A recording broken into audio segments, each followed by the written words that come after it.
Michael Motorcycle. It's the HillbillYinzer podcast. Back and better than ever, baby.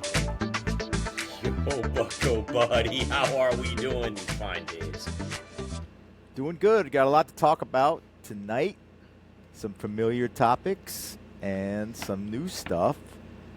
So yep. I'm ready. You ready? All right.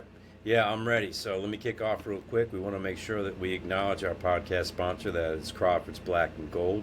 Crawford's Black and Gold is found in Breezewood, PA. If you're on the Turnpike, get off Breezewood. Go visit John Crawford in the store. Check it out. If not, please go online to Crawford's Black and Gold. Take a look at all the different Pittsburgh Penguins, Steelers, and Pirates gear, along with all the colleges close by from Pittsburgh, West Virginia, that one in the middle of the state that I won't mention, but mention the location. Of course, they also have other NFL sports teams, NBA, MLB, and NHL. So please, folks, check it out. See if there's a deal going on. I believe there is right now.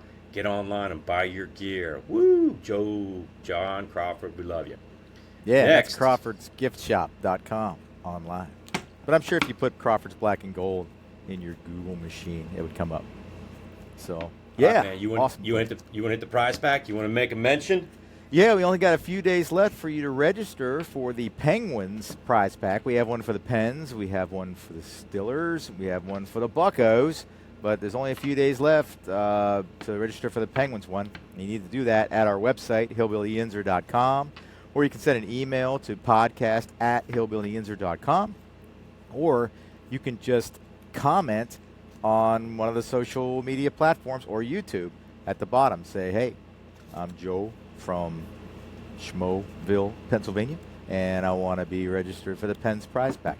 Or do that on TikTok or wherever else Frankie's got us. So, yeah, it's as easy as that. But, yeah, register because the thing's worth like $100 million, and you get a Crosby sweater, and you get a whole bunch of other cool stuff. So why not? It's free. With a value of over $300. Why not? You're right. Yeah. So let's move on to topic number one, which is a familiar open wound. I'm going to let you go first, buddy, because I always rail for like 5 minutes on this stuff, and you never get a word in. So it's the stage right. is yours, man. The stage is mine. All right, all you Hillbilly fans out there. Yeah, it's the same topic. No, it's not the same topic, because the same topic would be an NFL topic. But this one is about the Pirates. I know that my buddy across from me is very irritated, and I'm going to let him go off. That's great. So we have an issue. We have an issue with the Pirates pitching, and everybody knows that. And all you HillbillYinzers know that the bullpen sucks. The bullpen is brutal. It's bad. And our honorary member of the Jackass of the Week, which would be Ben Chubbington, has done nothing. And of course you can listen to all the other podcasts in Pittsburgh, whether it's Madden or Benz or Starkey or all those guys, and they're all saying the same thing. And I don't think any of us would agree or disagree, with you on it. I'm going to start off with my favorite, the guy that I felt was one of the most instrumental people that I thought we should have kept this year, even though there was trade rumors at the end of the year, in December, at winter meetings and going into the fall, was Mitch. You are worthless, Keller. And I don't know Mitch, and that's rough to say to somebody that you don't know, but Mitch has not proven to us at all that he is even worth the amount of money that the Pirates went out and paid for him. Now, at the time, he might have been, but Mitch has been one of the biggest disappointments in 2026. He pitched again today. He only went 3 innings. Mitch has a problem. The problem is he can't pitch. The problem is that we're paying Mitch. And Mitch probably for the remainder of the season should donate that money to a local charity. It doesn't matter if it's a food bank, if it's autism, if it's whatever. He should not take another dollar until he can straighten himself out. And I know that you are going to go on about a number of things and a lot of things that come up, especially with the fact that we had Jones pitching the other night, his pitch counts. And I'll let you go off on that, and that's fine. But I will tell you right now, pitch counts, and you know it, Bucko Buddy, and everybody else may or may not know it. That comes down from the training staff, the athletic staff. That comes down from management. That's not Don Kelly. That's not that worthless Bill Murphy either. But the biggest thing from all of that is on the pitcher. The pitcher needs to be able to pitch. not throw strikes. We're not talking about 100 mile an hour. We're talking about pitch. Pitch the ball. Learn where to pitch the ball, on who you're going up against, inside, outside, low, high, your curveball, your changeup, your slider, your screwball, whatever. So I don't understand some of these things. And the onus really comes down on what's the arsenal the pitcher has and can they pitch. It's a craft. It's not just going out there and throwing the ball. Mitch has failed. Mitch has failed us tremendously. And to sit here and call him names and yell at him, it doesn't do anything but to say, you know what, Mitch, I hope you watch this. You're the biggest disappointment this year. It's kind of like a father to a son, to be honest with you. You are the biggest disappointment this year, where I think everybody who's a HillbillYinzer counted on you to be a difference maker in that pitching staff. So I just had to get that off my chest with Mitch. I'm saddened, to be honest with you, about it, because I thought he was going to be like better than Skeens this year, and he's disappointed me left and right ever since the beginning of May. He's been bad. And that's to be kind. He has been really, really bad and a big disappointment. So I'll let you take over and jump in when I can. So you're cruel to be kind, right there. Yes. In the right measure. Yep. All right, so my whole thing is we scored 11 runs in the first game of the Braves series. Just knocked the ball around. And so you come back the next day, Jared Jones is on the hill, and he's pitching a perfect game through 6 innings. Okay, not a no-hitter, not a good start, quality start, a perfect game. And he gets to the, I guess what the pitch count is, 70, has to be 75. Okay. So this was his 8th major league start this year. And then he had, I think, at least 5 minor league rehab starts. Okay. Roughly 13 starts. And they yank him out of a perfect game because of a pitch count. And that to me just sent a message to the Braves, their fans, their players, their management, that once again, we're not serious about winning. You guys are. And that just pissed me off, man. I mean, even in the post-game interview, Don Kelly says, health comes first, then winning, then individual accomplishment. The guy was pitching a perfect game. You don't take somebody out of the game if they're pitching a perfect game. I don't care what the circumstances are. And the fact that Jared Jones said he was okay with it, that kills me too. Because my next point is, if you're going to baby the guy, and he's not going to be able to throw, even come close to a complete game as a starter this year, then why didn't you bring him back in a high leverage role, where he could just throw gas for 20, 25 pitches? And you know what I'm getting at. Mm-hmm. He's the only guy on the team who has a closer's mentality. The only guy. You know, it's not Mason Montgomery. It's not Soto or Santana. It's him. He's the only one that's got a closer's mentality on our roster. Now, I know his agent probably doesn't want him to be a closer. He probably doesn't want to be a closer. But you know what? Maybe he wants to win. You know, but after him saying he was okay with coming out, maybe he doesn't want to win. And that sucks, man, because we're playing against the Atlanta Braves, who I just kind of despise. I have ever since the Cabrera thing. And 91, 92. That's been a long time. I'm going to take that to the grave. And here these guys come in, and they just punk us because we take a pitcher out of the game who's pitching a perfect game because he got to his pitch count. So, you know, Charrington, if you really wanted to win, man, you would have talked him into being the closer this year. Say, hey, man, just put your time in. You're probably going to get 25, 30 saves. You're going to be a rock star. And then next year, we're going to put you in the rotation. And if, you know, was he even asked? It's kind of like the O'Neill Cruz to right field thing. Was he even asked? The answer is no. Hell no. So the answer is, yeah. And to play off what you said, and you said it earlier, you said health. This is what you said, if he wasn't healthy. Well, if he's not healthy, then he shouldn't be at the MLB level. He should be back down AAA. He should be back down AAA. You've had this conversation with me. He should be back there. We're not, what did you say? We're not developmental. Thank you. We're not developmental. And if you're not ready for your health and you're worried about hurting the guy, then get his ass down in AAA and have him work it out till the pitch count is right. Then you bring him up. And or as you and I have talked about this over the last 2 years, I've said things to you and you've agreed. He should have been our closer. Should have been the closer last year. Should have been the closer this year. At least explore the possibility. Exactly. You know? And I know he was hurt last year, so it could have been last year. But yes, he should have been the closer. He has that mentality to be a closer. Yes, you are correct. You could move him from a closer's role for 1 year down into a starting role.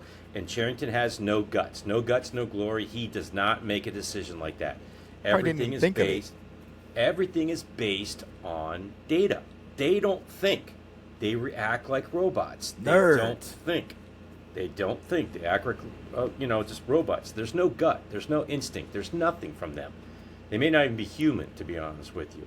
It's the revenge of the nerds, buddy. But, hey, what about Carmen? If you look at that bullpen, Carmen is the only one in that bullpen. Only one.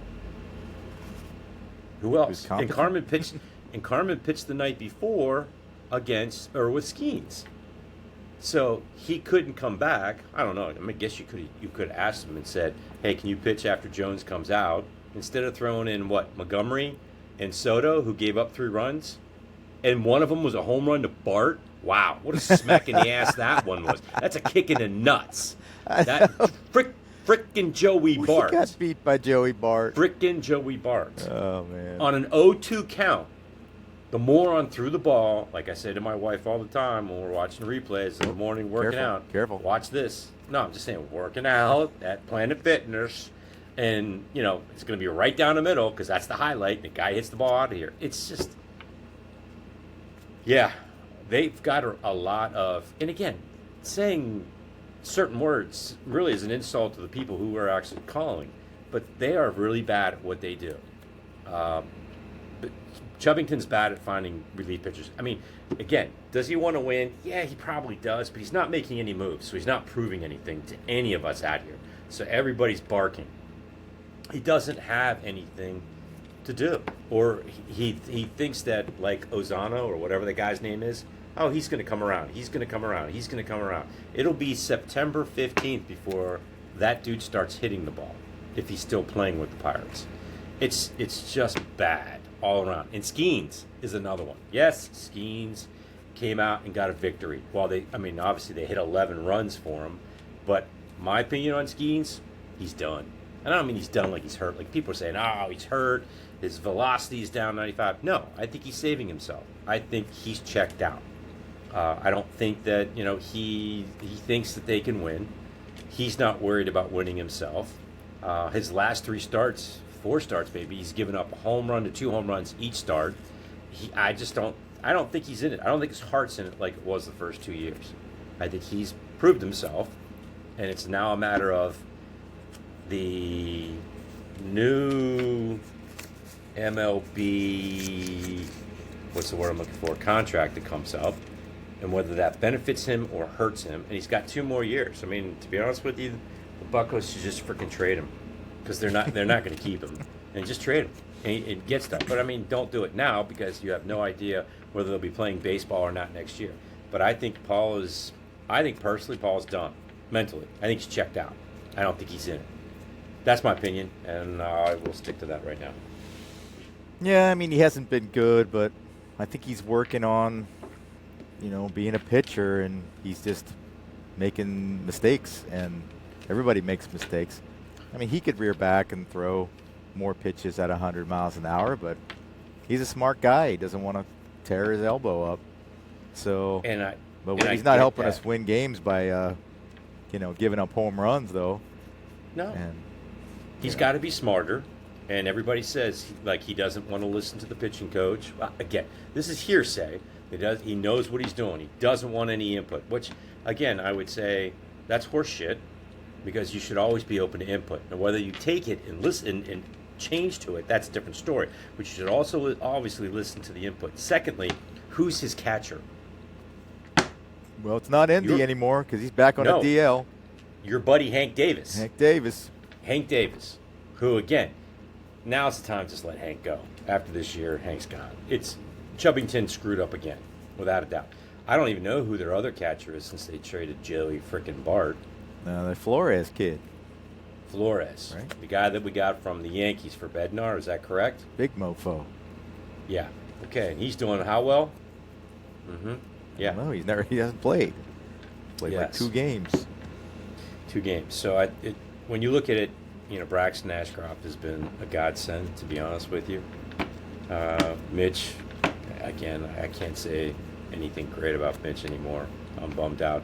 Skeens is, I think, checked out. Jones is meh. Who's the other starter that we have? Is there another one? Is there 5 or 4? Bubba.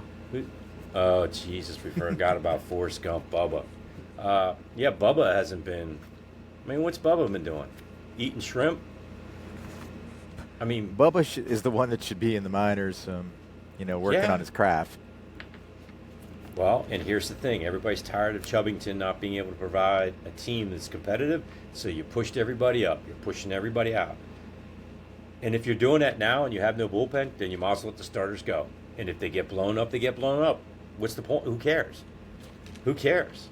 Let them pitch 7 innings. Mandatory. You pitch 7 innings, goodbye. I don't understand what the point is then on pitch counts. Yeah, You're I'm not going to get over this Jones thing for a while because I know. it's not I know like you it was won't. his 4th start back. It was his 13th start after he came back from the surgery. And that was after months of throwing, long toss and everything that everybody does to get their arm strength back. 13 starts, and they yank him in a perfect game. I'm not going to get over this one. We basically put it out there to the Braves and everybody else to see. We're losers, and we know we're losers. So, we're going to talk about health. Anyway, let's move on. And I know you say that, but it's management that are losers.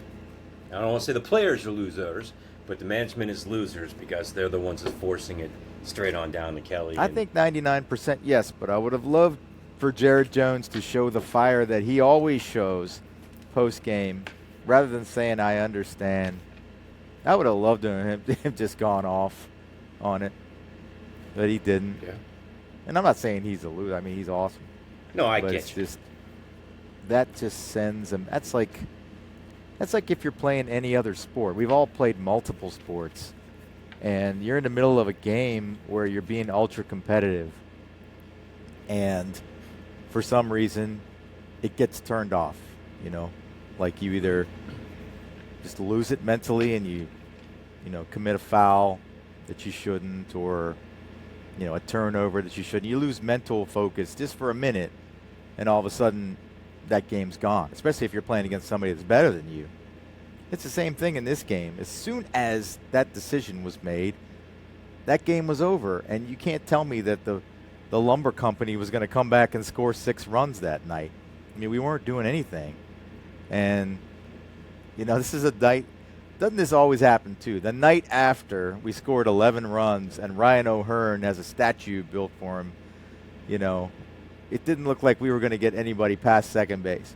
If it wasn't for Jake Mangum and his ability to go Ichiro mode, we wouldn't have got anybody even in scoring position in that game. But that's been the Buccos all year long. They can't put together a winning streak of more than 5. I mean, I watched Moneyball the other night, and I can't tell you how cool the feeling was to watch it, where they were winning 20 games in a row, and the fans were going nuts, and the team was going nuts. And here we are, the Pittsburgh Pirates. I mean, against the Oakland A's. Now, granted, this was years ago. They won 20 games in a row, and this team can't even win 5 in a row. And maybe I'm wrong because I don't know off the top of my head. But they can't put in a streak like that. So they're never, at best, they'll be at 500. At best, they may be a couple games over 500 because they can't put enough in a row. That's going to be just fine with management. That's frustrating because the It wild is. card is there to be had, but you can't give away games like that. Anyway, let's move on, buddy. We want to try to cram this all in. So, All right, well, the Moonshine Minute's up, so you're up, E-Man. Moonshine Minute. The only comment I had from reading articles and watching interviews this week with regard to West Virginia stuff is that Rich Rodriguez has gray hair now. No. Rich Rodriguez is an old man now. And I don't think he's lost much energy, and I think he's excited about this turnover in players and picking up maybe the right the better type of player for his system this year. And he's got an easier schedule. So, but I was just struck by that. I was like, how the hell did Rich Rodriguez get gray hair overnight? I mean, we all have a little bit of gray, but he was like gray. Because he was railing on the whole conference realignment thing. He was talking about how it's time here when all these TV contracts come up, it's time to just realign everything regionally.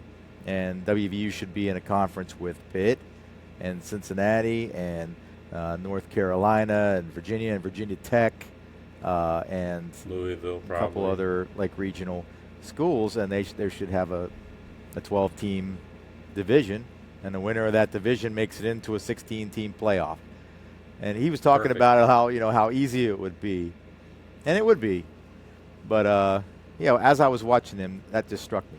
Rich Rodriguez got old, so hopefully he still has his youthful spirit for 2 more years till the next backyard brawl. But that's it, basically. Moonshine Minute. I got another WVU shout out later in the show, but we'll leave it at that for now. Well, my pit is something that you brought up and I read the other day, that Jay Kuntz, the former WVU basketball manager, GM, who's the GM of the Pittsburgh Panthers basketball team, is made a statement that they are going to be very competitive and can beat some of the higher echelon teams in the ACC this year in basketball. And I'm sitting there going, okay, Jay, you put together a team. They spent more money on a team. But you know what? It all falls down on coaching.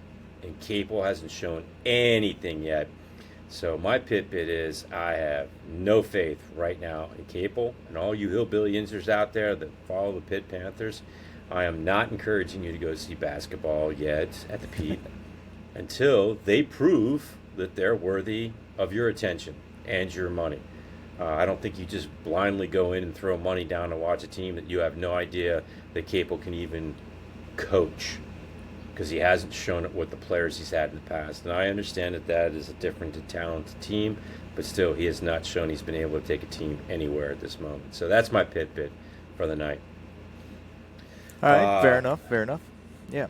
Second segment we are to talk about is our new segment, which is the best athletes and Western PA athletes wearing numbers from 1 through 99. Now, 3 weeks ago, I think we did number 1. And all you HillbillYinzers out there, if you watched the podcast, I messed up. I apologize. I had other numbers located and distributed in the number 2 they should have been wearing, but they were wearing 1 because my notes were incorrect. It wouldn't have changed Larry Fitzgerald as the winner, in my opinion, because I don't think there was any other individuals who wore number 1 that would have made the difference. So tonight, I put up a huge fight for Tavon Austin. I acknowledged at the end that Larry should have won, but and I appreciate that backing your WVU. However, tonight we're going to do number 2. So if you give me a second, I'm pulling up and I have a new Excel spreadsheet that will work this out. And tonight we have the Steelers going up against the Pirates, and we have the Penguins going up against the winner between the Pitt Panthers and the West Virginia Mountaineers. So when we look at this, number 2 athlete, an athlete who wore number 2, in other words, for the Steelers are Mason Rudolph, Justin Fields, Michael Vick, Dennis Dixon, and Brian St. George. Now, that's a hell of a grouping that wore number 2. And E-Man, I'll let you take this one and look at it. I don't even know where to go, to be honest with you. Well, I can't even see it, so read them off to me again. All right, sorry, I sent it. Mason Rudolph, Justin Fields. Oh, yeah, that's right. Michael Vick. This is the Dennis Steeler, Dixon, Brian St. George. the Steeler All marginalized quarterbacks. quarterback list. Yes. All backups. We have to pick one out of that. Can't we just Yeah. eliminate the Steelers on this one? Well, I mean, you could, but we need to pick All right, somebody to go Michael up against Vick. the Let's go. You're going up with Mike Fight Vick. some dogs.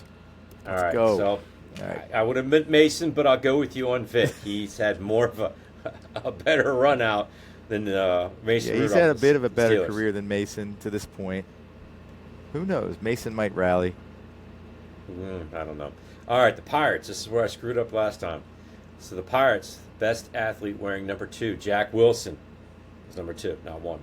Nate McLouth, Pat Mears, Vance Law, Not Vernon Law. Jackie Hernandez, okay, in the early 70s, shortstop, and Freddie Patek, which was probably, late 60s, second base, somewhere around there.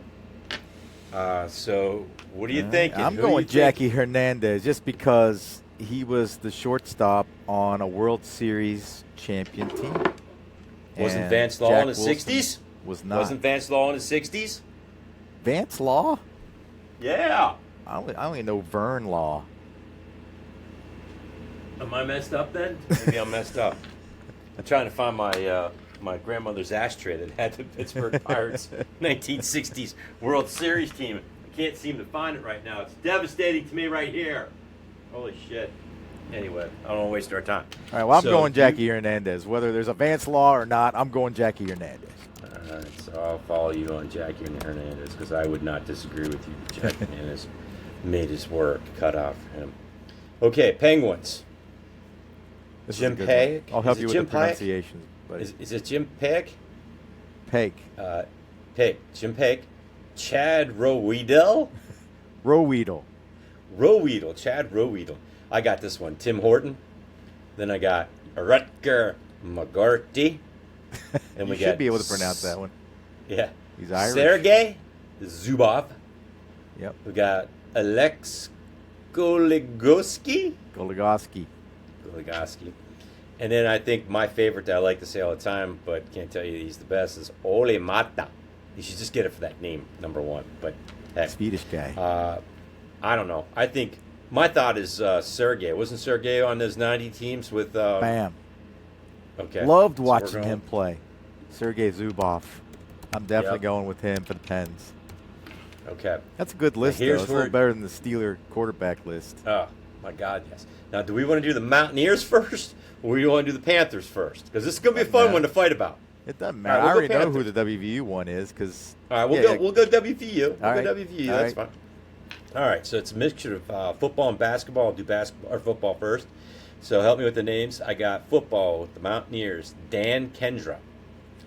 Darius Renaud. Great player. Aubrey Burks. Maybe I can't see. Jarrett, would you say it was? Daigie. Jarrett Daigie. Okay, that is what Elon Musk did to the excess government workers. That's probably true. Yeah, you're right.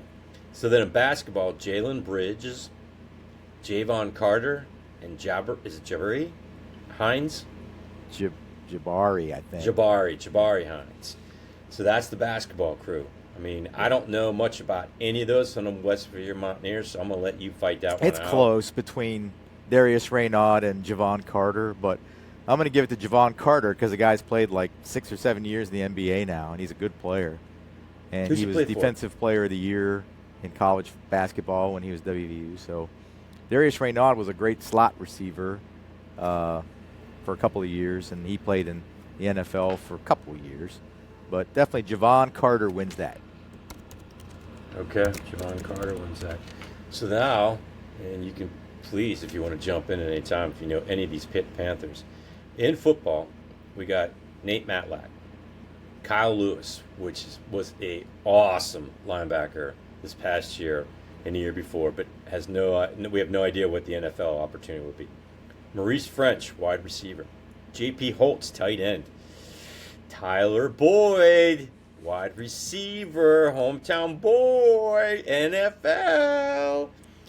Those are our basketball. Steelers want to sign the homeboy. I have no idea because they already spent enough money on wide receivers. Let's see. That's football. Basketball, Levance Fields, who was really good with that basketball team that ended up losing to Villanova in the 8. Michael Young was another good basketball player as well. But, I mean, I personally have to go with Tyler Boyd. I think that dude had a great career at Pitt, and I think he had a very nice career. Not a great career, a very nice career in the NFL. Do you have anything you want to throw there at me about these guys? You mean as far as selecting the Pitt player? Yeah. I mean, if you want to challenge it, you can. I don't know. I think Boyd's probably good for that one because he's played the longest professionally. Yeah. So, yeah. I mean, the other guys played a little less, or linebacker from last year hasn't even played pros yet, but he's got a lot of promise. But yeah, I think Boyd's pretty fair there. All right. So now we've got to pick between the Steelers' Mike Vick and the Pirates' Jackie Hernandez. I'm going Jackie Hernandez again, but because Mike Vick was only a Steeler for a couple years. I think of him more as a Falcon, a little bit of Eagles. We think of him as Francis. We think of him as Francis. I'm not going to say the guy's name anymore. Now, I'll drop down. Javon Carter versus Tyler Boyd. I think I'm going to pick Javon just because you don't know how to say his damn name. But no, we can go with Tyler Boyd there because he played longer, more high profile, I guess. But he was a starter. Javon's been a sixth man type. So I'll give you Boyd on that one. Okay, so Boyd moves on. But now, Tyler Boyd versus Sergey Zubov. Man. I know. I thought about it too. That's a really tough one because, obviously it's two different sports, two different styles. But Sergey Zubov has a Stanley Cup, right? Uh-huh. He's on the Stanley Cup. Yeah. That's the clincher for me. Okay. So we're taking Sergey. And I'm not going to argue with you because I think he's got a cup. He was more instrumental than what Boyd has been able to do or has done in the NFL. Okay. So now, with that said, we have the ultimate. Wow. Sergey Zubov versus Jackie Hernandez. The 70s versus the 90s. It's a good thing it's not like a street fight because Zubov would take him and throw him around like a rag doll.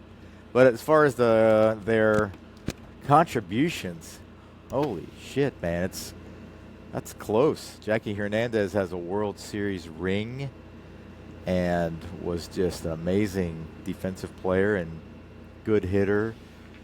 Zubov's got his name on the Stanley Cup, and wasn't it? Wow, it was just a really tough player. Didn't score a lot, but he scored some. Dang, that is tough. You're gonna have to pick this one. Look, I think with the type of there's two things. I look at it from their success, which I think they both probably evenly had the same success. I also look at the number of games that they played, and you're talking about Jackie Hernandez playing a lot more games in an instrumental position at shortstop.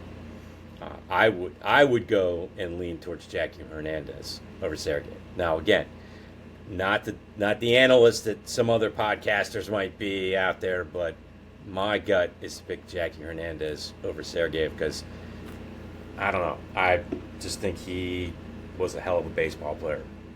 All right. Well, if we have to have an official winner for this, we're going with Jackie Hernandez. And if his family's watching, I bet you never thought he'd win an award like this. So DM us, and we'll send you a signed HillbillYinzer T-shirt. We have those? Nice. You get those at Crawford's Black and Gold. We're going to have to get some of those now. All right. Well, that's fun. That's fun. All right. So then next week we'll do number 3. We'll figure out number 3. And I'll try to – we should probably highlight these more on our website and give a little more statistics to back everything that we're mentioning. But yeah, we'll list the winners. It's fun to talk about. Yeah. But we'll list the winners themselves. So that actually takes us part of segment 2 for tonight's podcast. We now move into the Jagoff of the week, or JOW. E-Man, you're up first, and then I'll do mine. So do you want to take it from here? All right, my Jagoff of the week is going to be whoever made the decision for Jared Jones to be on a 75 pitch count, 13 starts into this year. So I don't know who that Jagoff is, but he's my Jagoff of the week. Anybody above Don Kelly has now been a jag-off of the week. Coming from my man E-Man. It's like a four-headed jagoff is what it is. Yeah. My JOW is Bill Murphy, the pitching coach of the Pirates. I just think that guy's useless. I don't get it. I don't understand it. I think going into the season, you had a really nice starting pitching staff. I know you messed it up with Jones and Carmen. That was a debacle that should have never happened. But he has not been able to fix any problems. He just hasn't. And I understand that he did some miraculous stuff with the Astros pitching staff at one point, but he has been horrible in my opinion, horrible as a pitching coach for the Pittsburgh Pirates this year. So that's my JOW. All right, can't argue with that. Move on to HY Badass. The HYBA, the Hillbilly Yinzer Badass again. I'm gonna let you kick this one off, E-Man. Who is your badass? All right, I'm going with Esmeralyn Valdez, mostly because I feel bad for the kid because when his OPS was like 1.2 something and he was on that 9-game tear and he hit like 6 home runs in 9 games, I picked him up on my fantasy team, fully knowing that the next day he was going to go in a nosedive. And sure enough, my buddy Iggy and I were at the Nationals-Pirates game, and he got us a golden sombrero that day, 4 strikeouts. And then the next day he struck out 4 more times. Now, he did homer today. So maybe he's back on the horse. I don't know. But just as a charity entry, I'm going to give Esmeralyn Valdez my HY Badass of the week because before I picked him up, he was a badass. He was a badass, man. His numbers, his first like 8-9 games in the majors, it'd be hard to top that in the history of the league. Well, that's awesome. That's awesome. My HYBA, my Hillbilly Yinzer Badass. I don't think you can top this one. I really don't. And I think this individual is one of the greatest athletes the University of Pittsburgh has put together, and they put together some nice athletes. Olivia Babcock is, god dang, the best. She tall. The best volleyball player, and she was nominated as Player of the Year for the ACC this year. Probably should have had it last year as well, but she is one badass on the court. And I hope to God she can take that team to 1/2 level up and win a championship coming into 26-27. But she is my definitely Hillbilly Yinzer Badass pick for the week. Olivia Babcock.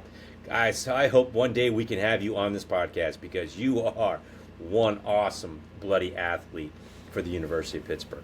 Nice job, Liv. So that actually wraps up the HYBAs. And now, to close out the segment, we have our top 15 Hillbilly Yinzers. He totally took the air out of my sails for this with the Olivia Babcock thing because, here we are talking about college athletes who are at the top of our discussion and are achieving things that a lot of pro athletes haven't achieved. But I'm going to go ahead and do it just because he deserves it. And just to backtrack, the Hillbilly Yinzer top 15, which number 15 was Rashid Marshall, number 14 was Alex Van Pelt.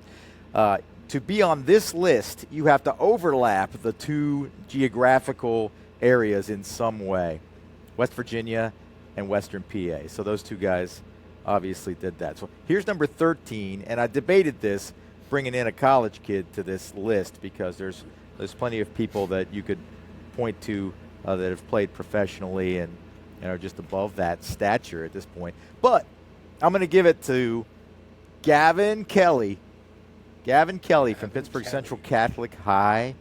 And the reason I'm giving it to Gavin Kelly is that he led WVU's baseball team to the Final Four of NCAA baseball, similar to what Olivia did for Pitt volleyball. And he's also a Golden Spites finalist. Some services have him getting drafted in the first round. He's not eligible to be drafted, but if he was, because he's a freshman, or he's actually a sophomore, but he hasn't played enough college yet to enter the draft.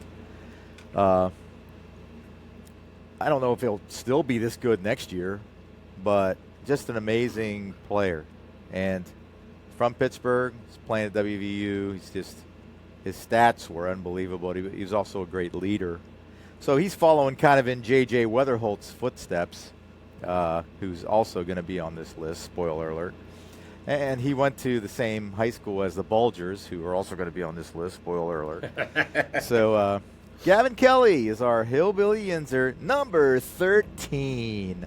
We're counting from 15 down to number 1. He's number 13. Congratulations, Gavin.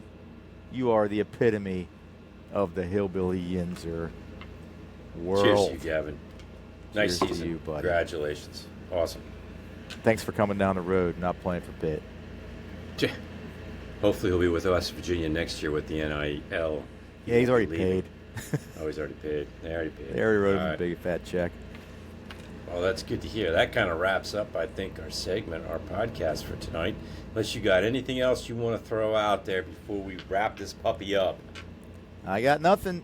Enter You for the got prize nothing. pack. Thank you to our sponsor, Crawford's Black and Gold, or crawfordsgiftshop.com.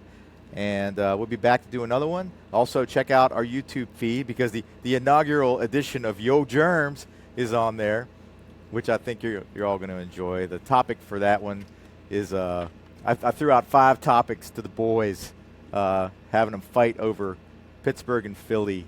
It's good. It's music, sports. Talk about the Food. Steagles. I mean, it's good stuff. Oh, So Steagles. check that out as well. And then come back for our main pod next week.